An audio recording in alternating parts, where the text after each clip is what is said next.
Hello, it's Melinda from Scrapbookingncraft, just coming on with a scrapbooking layout. These were some demonstrations or examples I did a couple of years ago and found some old footage, so I thought I'd put them up.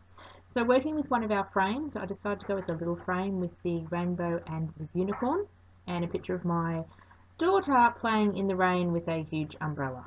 I don't know what her fascination with rain, thunderstorms and lightning is, but she likes to go out and play in the rain under the umbrella. I don't know. Children, let's just call it kids. So just flipping through some rainbow and unicorn paper pads I picked up, I believe at the reject shop a couple of years ago, and they could have been Spotlight. I think they were Spotlight brand before that. Just to tie in with the theme, and I believe that bit of cardstock is several years old. I do apologise. If you wanted to find those papers, you can certainly find the chipboard on my website. But unfortunately, I do use a lot of sort of older stuff in my demonstration pieces that I've just collected. So just going through a bunch of die cuts that were unicorns and went with the range. So obviously rainbows and things.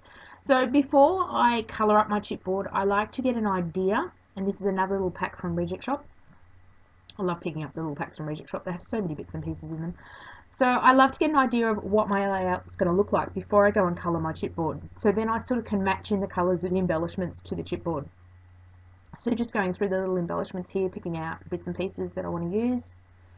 And once I've got an idea and my layout laid out, I will then go and choose the colours for my frame. If I do it the other way around, I then can't find embellishments to match. It's so much easier to pick the things that are already coloured first, and then you can make your chipboard basically any colour of the rainbow you like. I do procrastinate a bit when I scrapbook. I am dreadful. So I have got a bit of procrastinating in this video. I tried to cut most of that, my indecisiveness out. So I love this pack for the camera, and there was a few lightning strikes and things. When I use a chipboard frame, I do like to have things under the frame peeking out, like I've got my photo half peeking out, I've got things overlapping the frame. So I just don't want the frame sort of stuck on top. I want to incorporate it into the layout. So I'll have things under it, around it. Sometimes I will round that pattern paper so it's not sticking out, and not sticking out into a square. Or I would round my photo, but this time I decided to do it this way. It just depends on what mood I'm in when I scrapbook. And as I said, this was done a couple of years ago for one of our demonstrations at one of the shows we did. So I found this old footage. I've got several of these I thought I would put up on YouTube to give you some inspiration, seeing we're all staying at home and scrapbooking a whole lot more. So just flipping through the paper pads and just deciding sort of where things go. Things do change around a little, and a great tip is to snap a photo before you go and take your layout off. Because then you can see where you place things. I have an awful memory, and sometimes I don't put them back in exactly the same way. So here's my chipboard piece. Now I am going to give it a coat of gesso. 99% of the time I do give my chipboard pieces a coat of gesso. It just depends on what I'm putting on top of it. If I'm going like a dark paint, like a black or something, I don't gesso beforehand, but if I'm wanting sort of lighter colours, I did want to put a coat of gesso on. If you've not heard of gesso before, it's basically a primer or an undercoat. You could certainly use white paint, it would work just as good, but gesso has a little bit of tooth or grit in it, so it actually allows things to stick on the top a little bit better. If you think of when you're painting a house, you undercoat a house and then you overcoat with the colours you're wanting, so gesso is like your undercoat. So you can gesso in a couple of different colours. Clear obviously wouldn't have worked in this situation. Black could have worked, but I did want some of the white to show through. The important thing is to dry the gesso before you add your next layers, because if you're adding acrylic paint, the pastel, it will become sort of pastel-y colours.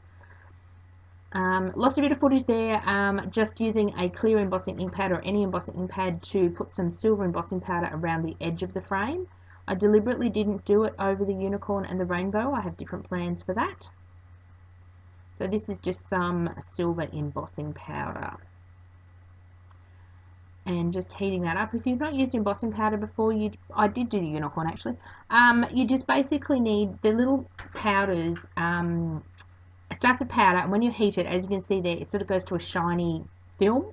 So the powders all sort of melt together and it produces it like a thin film, which is really cool. I don't mind that this is a bit patchy and not perfect. And I do apologise about the noise in the background. My daughter's bunnies are saying hello in their normal fashion of scratching the hell out of their cardboard. Bunnies. They live in the back of the corner of the craft room. I believe every time I'm talking, they believe I'm talking to them, so they decide to scratch and communicate back to me. So just doing the unicorn again, because I did want the unicorn to be quite silver. If you put embossing powder in a place you don't want it, before you heat it up, you can actually knock it off with your finger, or you can grab a paintbrush and just flip the little powdery bits off. So I'm loving how that's looking at the moment. I deliberately wanted to keep the clouds white, and here I want to give my rainbow a bit of colour. So I just grabbed some alcohol markers. Why alcohol markers? Because they're on my desk and they're bright colours. So just put the alcohol markers, these ones are just from Aldi, so they're nothing fancy, just putting some rainbow colours on my rainbow.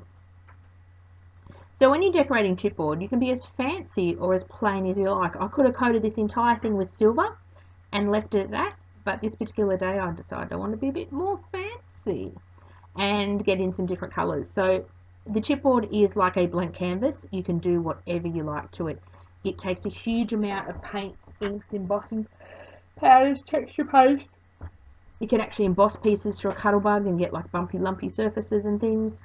So now what I want to do over that white gessoed clouds and the rainbow pieces is just put some clear embossing powder over it, just to give it a bit of a shine, so then it matches in with the rest of the chipboard piece, because the silver is obviously shiny, so we're wanting that white to be. The white I keep in this little plastic container, and then I can just hold my chipboard pieces over the top and spoonfuls of embossing powder over the top. I do that with the embossing powders I use often, and then I have a fair amount of. Obviously clear I use quite often. The little silver one I don't have enough of, so I just tip it from the jar onto a scrap piece of paper. So just heating that up again. You probably can't see it. You might see the shininess of it. The colours certainly come alive a bit more when you put the clear on it. So I'm really happy with how the frame come out. Something different. So here I decided to give it another coat. You can, when you're giving it a second coat, if it's hot, the embossing powder will stick to it. So if you're really quick, you can, just tapping off where I didn't want it, you can be really quick when it's hot and the grains will stick to it while you're heating it up. Basically, you need something to stick the grains to the surface while you're heating it up. If not, they will blow everywhere. And you want to use a heat tool, not a hairdryer. So you want heat but not air, because if you have air, your crystals will fly everywhere, which is not handy. So just heating up the rest of that. I love how that frame turned out. So here I am back to the layout that I put off to the side. So now it's time to stick everything together. This particular time I didn't mount my photo. I'm being cheeky here with these papers and actually cutting out the piece that sits behind the photo, just because I love this paper and wanted to use it again. And it also lessens the amount of weight that's on the actual layout when they all go into my folders of my albums. And why have the bit of paper covered up when you could use it on something else? So I do that a lot. I sort of work out where my papers are going to go and cut pieces out of the background. I tend to just look at it and guess and then make it work. If I've made a huge mistake, I can go and get another piece of paper, but usually I sort of eyeball where I want the piece of paper to go, and I can sort of, been doing this for quite a few years, so I can work out where it goes. So with those bits of paper, I'm wanting them on all different levels, so some poking up around the photo, some going off to the left, some going off to the right. This particular one I had to do like a 3-step, which is rather cool. Just slip it under, and as you can see, I've got nearly half a sheet of paper to use on something else. I also do that with die cuts as well. If I'm going to put a die cut on that, or a piece of chipboard that's all going to get covered up, or half of it's going to get covered up, I'll actually cut it in half, or cut a quarter off it, and then I can use that on a subsequent piece as well. So I could have gone and inked these papers, but I decided not to in this instance. This background piece is a piece of textured cardstock. It's one of those that has a different colour core, so if you tear it or rip it and sand it, you can get a different colour showing through. Don't know if they make that anymore. A lot of my stash is old. I'm trying to be good and use up stuff. Doesn't stop me from buying though. Oops. Just using some double-sided tape to stick all of my pieces down. Putting a fair bit of tape on that collection because it is getting, or that stack, because it is getting quite thick. Should have probably pulled out my thicker tape, but I think at this stage I was running out of the thicker tape. This is 6mm double-sided tape. I love that flowery pattern on the back. That's really cool. Like it looks like a marble effect. I must find this paper pad and use it again because I do like. I'm not usually a pastel person, but these colours really appealed to me. So I'm referring to my phone for where I've got these things positioned. So just bringing back my embellishments and making sure that chipboard frame is incorporated. So making sure I've got some die cuts. Excuse me.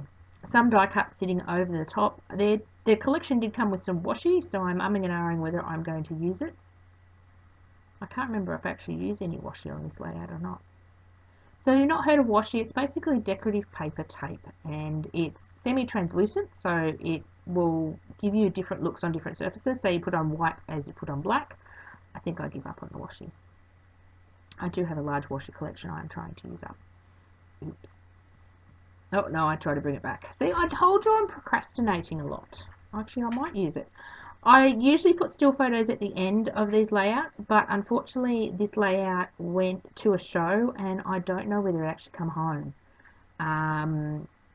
So I don't know where this layout ended up. As I said, it was a couple of years ago. So I usually put close-up and still photos at the end, so I do apologise, we can't do that on this particular layout. So to glue the chipboard pieces down, you need a strong adhesive. This one's actually from Reject Shop. I like to try different things, and if I can find a cheap or a more affordable alternative to a glue, that means I've got more money to spend on pretty chipboard and pretty papers. So that's a really good gel glue from the Reject Shop. Or Helmer 450 works really, really well. As you can see, that heart is half overlapping the frame, and what I'm wanting to do is actually tie that frame into the layout so it doesn't look like I've just thrown it on top at the end of the layout.